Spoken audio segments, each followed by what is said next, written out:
Hi, family. Danny here, and today we are going to start our discussion about the ultimate universe. Well, we've actually been kind of talking about it, but we're going to talk about where we are thus far. We're going to be doing this in separate videos. We're going to start with Ultimate Black Panther, and then we will be talking about Spider-Man, and then we will rest on X-Men.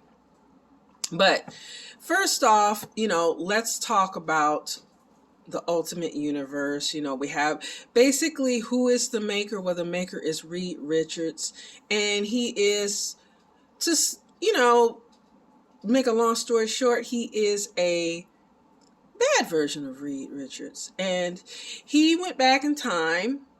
He collected a lot of artifacts, and he also stopped a lot of superheroes from becoming superheroes, and he kidnapped some, and he got rid of others. And previously I published a list on my Instagram, Daddy Amani, and I will be reposting that, the list of the different heroes and who is on ice. Then some he kind of brainwashed to his side, so I'll post that list again.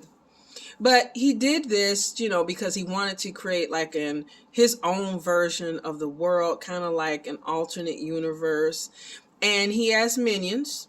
He has a council, and he has different minions that he sent out all across the world to basically, subjugate certain areas, get control of them, protect his interests. And he also has rewarded some people. For example, we're going to talk about Ultimate Spider-Man. We'll talk about Wilson Fisk, who was rewarded, and he has his little slice of kingdom that he was given by the maker. So we'll talk about that. So that's kind of like where we're at, as who he is. And so starting off with Black Panther, and like I said, I am loving this. I've talked about this before in other videos. I'm really loving this Ultimate Universe, and I love, the covers. We have so many different cool variants. And there's just really so much going on. And then we kind of open up. I'll be posting pictures, but we open up with a lot of action. We see a village getting attacked, and it's by some representatives of the maker, Ra and Khonshu. Khonshu is an agent of the moon. Ra is an agent of the sun. And they attack this village.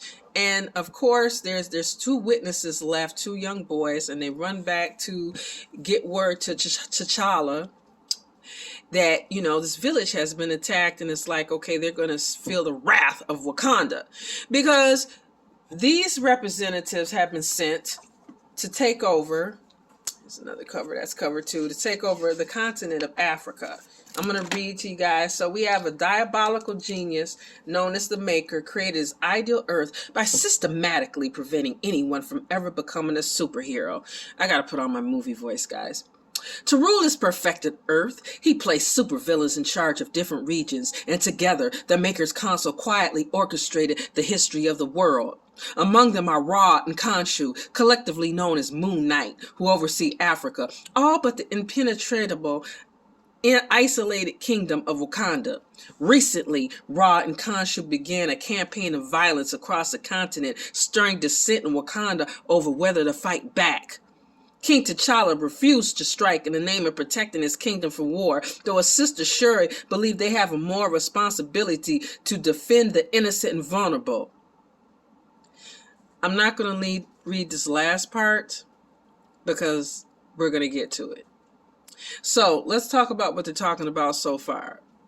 These young boys run back, and they let them know this village is attacked. And King T'Challa, he is such a stoic and wise man, and he's a cautious man. And so he wants to, get more information and do some recon. But, Shuri, she's ready to bring that heat. The Dora Milaje, they're ready to bring that heat. So, and they also, are kind of like talking back and forth with Shuri because, she's got all the technology, as we know. If you haven't read the comics, even if you've seen the movies, you're aware of how intelligent and how awesome she is with her skills, and how her skills are used on the battlefield. The technology that she creates is used. So they need that and they want that. His father, he's kind of like in the middle. He's his advisor. And so there's a council that he goes to see. And I'm looking at my notes because I also made notes about that as well. And they're called the Voodoo Khan. And they're like a supernatural collection of, for lack of a better word, witches, and they've served Wakandan kings, and they're kind of like a conduit, like a channel. The gods talk to them, and they talk back to the Wakandan kings. Think like, ancient Greece, like the oracles, kind of like that type of thing, how they depended on them. They would go to the Temple of Delphi and all that and get their info about what the gods wanted them to do. So T'Challa is, he doesn't trust this. He doesn't take much stock in this, but his father is like, you know what? That may be true, but you have to be political about it. He's like, you gotta, look at this kind of like chess. He tells him that, a great king, he doesn't let his enemies know they're enemies until they're crushed. So he's taken, more the cautious route. And meanwhile, we have Ron Khonshu, and they're running amok. We also find out that they have a spy. They have someone that is giving them information that wants to end T'Challa's reign, is an enemy of Wakanda. And so they've kind of helped them get an assassin close to the king and is giving them information. So we got, all this intrigue and kind of like disagreements on how to handle it, and T'Challa's like trying to do his best, to be strong, but also be cautious. They also figure out that a lot of the villages that are being attacked are near vibranium mines, which is something that they keep close to the vest. They keep a secret. So that tells them, hey, if only so many people know this information, it's got to be somebody close. So then now they figured out there's a spy in the ranks and everything like that. And that makes everybody even more so on edge. The Voodoo Khan tells him that he is going to meet a woman of light, that this woman is going to have a bond with T'Challa, that she's going to produce an heir. And T'Challa's like, oh, wait a minute, I'm married to Okoye. What's going on? Who is this woman of light? What are you talking about? Meanwhile, like I said, we're getting these attacks on the villages. We get an appearance from Killmonger. So there's that. Where his place is going to be, and he kind of prevents the attack, and so does Shuri. She prevents the attack, and this angers Ron Khonshu. They're like upset because they're trying to hold up their end of the bargain with the Maker and do their job, and this pesky little country of Wakanda is like just keeps bringing the heat. It's like, okay, we got the whole continent on lockdown, but these people just, okay, look, just be conquered, just be conquered already. You're driving me crazy. We also get T'Challa's father is publicly assassinated. And this happens, and at this point, that's when T'Challa is really ready. When T'Challa is assassinated, he is ready to bring the heat. Now he's in war mode. And so he starts busting. He has people busting down doors and interrogating people and searching, every house in Wakanda. He's like, I'm going to find out who the spy is. It heats up. It's heating up now. He's like, hey, it's time to cook.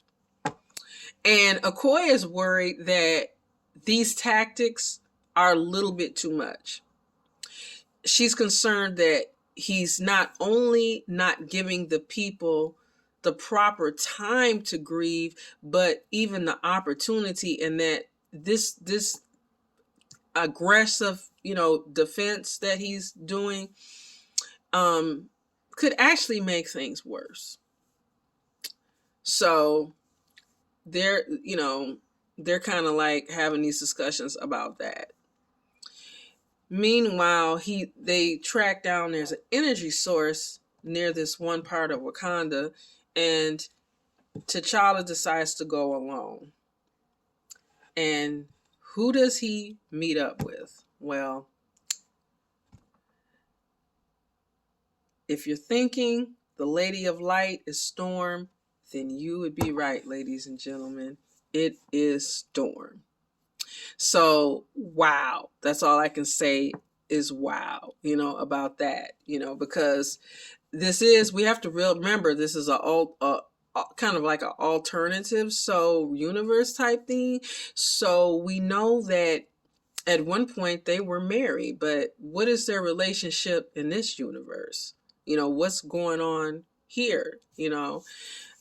Who knows? Does he even know her? I mean, we have a Spider-Man who never met Harry Osborn, does not know him, so we don't know like what effects, the Maker's tinkering has had on this situation. And I have to say, this story, I'm really liking this story. I'm really enjoying it. I love, Black Panther. He's one of my favorite characters. And every comic, like every line that I have read, I've enjoyed. Different people have different styles, obviously, of writing, but he's always T'Challa. He's always strong. He's always fair. He always tries his best to look at all aspects of a situation and do what's best for his people. Very stoic, and he tries to balance, everything, and it's hard. It's difficult. I mean, he's trying to run a country. There's family involved. This is his people. There's the mantle of Black Panther, the responsibility of being that. And the character is very, very well written. And just having all these different pockets in the world and seeing how, the effects of, okay, what the Maker's doing over here and how this is working and how these minions, so to speak, like in this case Ron Khonshu, Moon Knight, how they're handling this, and it's not a surprise, because Wakanda, with all its technology, with being a people who, the word conquer is like almost like, what does that mean? It's no surprise that they would be the ones to stand up and say, no, we're going to fight. So it's going to be really, really interesting to see in the weeks ahead what's going to happen. We do know, and we will be talking about the Ultimates. We'll also be talking about that and what we know so far. And obviously, when it comes out, we'll be, discussing it. But it's going to be interesting to see, in the weeks ahead, how these things unfold. And also, who teams up with who, and how they work together. Because, we have people that, we have a Spider-Man who's been Spider-Man for a month now. We're going to be having different one-shots of, different things in X-Men going on, like with, so it'll be really interesting to see what's going to happen here. Let me know what you guys think. I will be posting pictures, and like I said, I will be posting that chart about, the Maker, and as far as the heroes and who's who and what's what. You do have time, like I said, if you haven't been, went to your LCS and picked everything up. I mean, like right now, like I said, the next issue would be issue 3 of Ultimate Black Panther that should be coming out probably next month. Ultimate Spider-Man 3 dropped, so we'll be talking about that when we talk about Ultimate Spider-Man. And we'll also, like I said, with X-Men, we just have issue 1, and we've already talked about that. So, that'll be probably a quick conversation. And if by that time the second issue drops, we'll just combine it to where we are. So let me know what you guys are thinking about, this ultimate universe and how you're feeling about it, and just, which characters you're focusing on, because like everything, you don't have to get every book. I mean, for me, I love Black Panther. Spider-Man is my heart, and I'm a huge X-Men fan. So, but some people might only follow Spider-Man's story or follow Black Panther's story. It's a choose your own adventure, and that's the wonderful thing about our world, that we don't have to do anything we don't want to do, and there's so many different choices. So let me know what you guys think, and as always, stay different. Bye.